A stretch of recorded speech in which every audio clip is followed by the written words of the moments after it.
CHAPTER 11.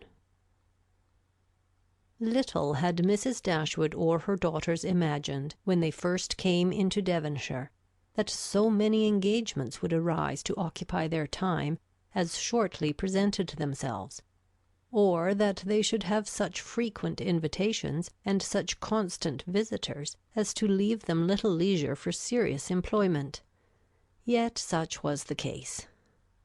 When Mary Ann was recovered, the schemes of amusement at home and abroad, which Sir John had been previously forming, were put into execution. The private balls at the park then began, and parties on the water were made and accomplished as often as a showery October would allow. In every meeting of the kind Willoughby was included, and the ease and familiarity which naturally attended these parties were exactly calculated to give increasing intimacy to his acquaintance with the Dashwoods, to afford him opportunity of witnessing the excellencies of Mary Ann, of marking his animated admiration of her, and of receiving, in her behaviour to himself, the most pointed assurance of her affection. Eleanor could not be surprised at their attachment. She only wished that it were less openly shown, and once or twice did venture to suggest the propriety of some self-command to Mary Ann. But Mary Ann abhorred all concealment where no real disgrace could attend unreserve, and to aim at the restraint of sentiments which were not in themselves illaudable appeared to her not merely an unnecessary effort, but a disgraceful subjection of reason to commonplace and mistaken notions. Willoughby thought the same, and their behaviour at all times was an illustration of their opinions. When he was present, she had no eyes for any one else. Everything he did was right. Everything he said was clever. If their evenings at the park were concluded with cards, he cheated himself and all the rest of the party to get her a good hand. If dancing formed the amusement of the night, they were partners for half the time, and when obliged to separate for a couple of dances, were careful to stand together, and scarcely spoke a word to anybody else. Such conduct made them of course most exceedingly laughed at, but ridicule could not shame, and seemed hardly to provoke them. Mrs. Dashwood entered into all their feelings with a warmth which left her no inclination for checking this excessive display of them. To her it was but the natural consequence of a strong affection in a young and ardent mind. This was the season of happiness to Mary Ann. Her heart was devoted to Willoughby, and the fond attachment to Norland, which she brought with her from Sussex, was more likely to be softened than she had thought it possible before, by the charms which his society bestowed on her present home. Eleanor's happiness was not so great. Her heart was not so much at ease, nor her satisfaction in their amusements so pure. They afforded her no companion that could make amends for what she had left behind, nor that could teach her to think of Norland with less regret than ever. Neither Lady Middleton nor Mrs. Jennings could supply to her the conversation she missed, although the latter was an everlasting talker, and from the first had regarded her with a kindness which ensured her a large share of her discourse.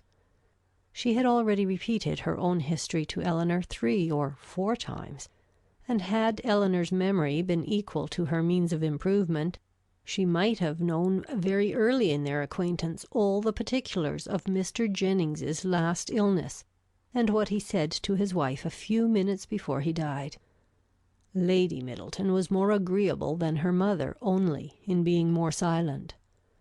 Eleanor needed little observation to perceive that her reserve was a mere calmness of manner, with which sense had nothing to do. Towards her husband and mother she was the same as to them, and intimacy was therefore neither to be looked for nor desired.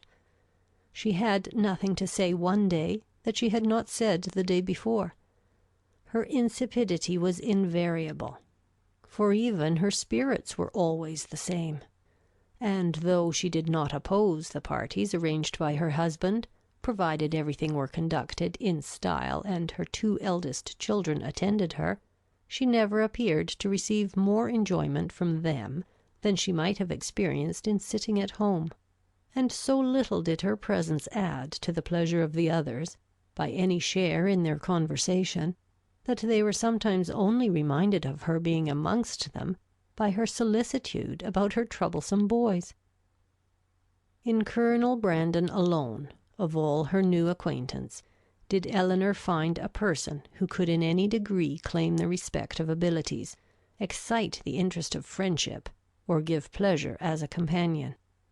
Willoughby was out of the question. Her admiration and regard, even her sisterly regard, was all his own, but he was a lover. His attentions were wholly Marianne's, and a far less agreeable man might have been more generally pleasing.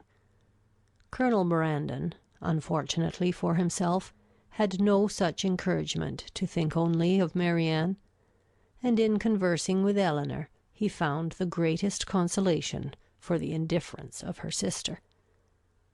Elinor's compassion for him increased, as she had reason to suspect that the misery of disappointed love had already been known to him.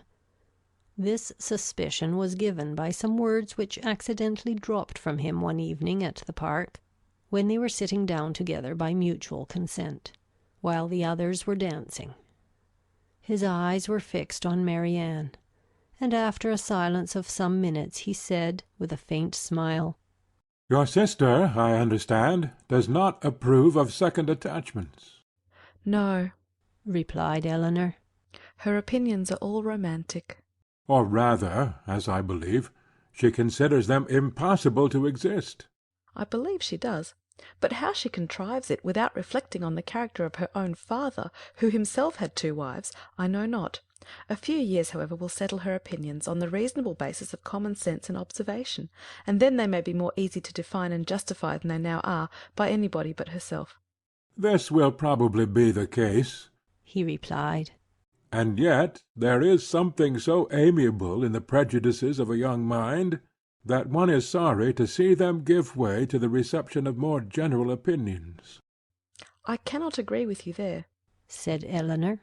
"There are inconveniences attending such feelings as Marianne's, which all the charms of enthusiasm and ignorance of the world cannot atone for.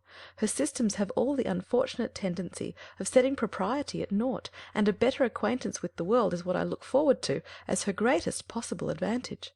After a short pause he resumed the conversation by saying, "Does your sister make no distinction in her objections against a second attachment? Or is it equally criminal in everybody? Are those who have been disappointed in their first choice, whether from the inconstancy of its object, or the perverseness of circumstances, to be equally indifferent during the rest of their lives?" "Upon my word, I am not acquainted with the minutiae of her principles. I only know that I have never yet heard her admit any instance of a second attachment's being pardonable." "This," said he, "cannot hold. But a total change of sentiments? No, no, do not desire it; for when the romantic refinements of a young mind are obliged to give way, how frequently are they succeeded by such opinions as are but too common, and too dangerous! I speak from experience.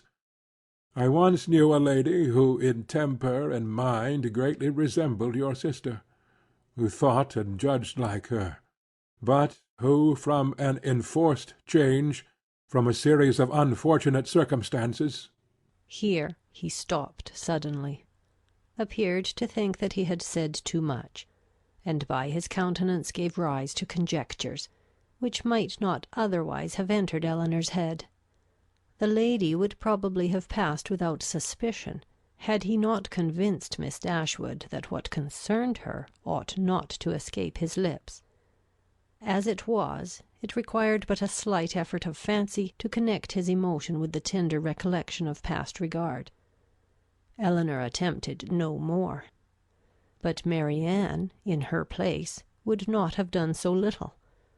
the whole story would have been speedily formed under her active imagination, and everything established in the most melancholy order of disastrous love.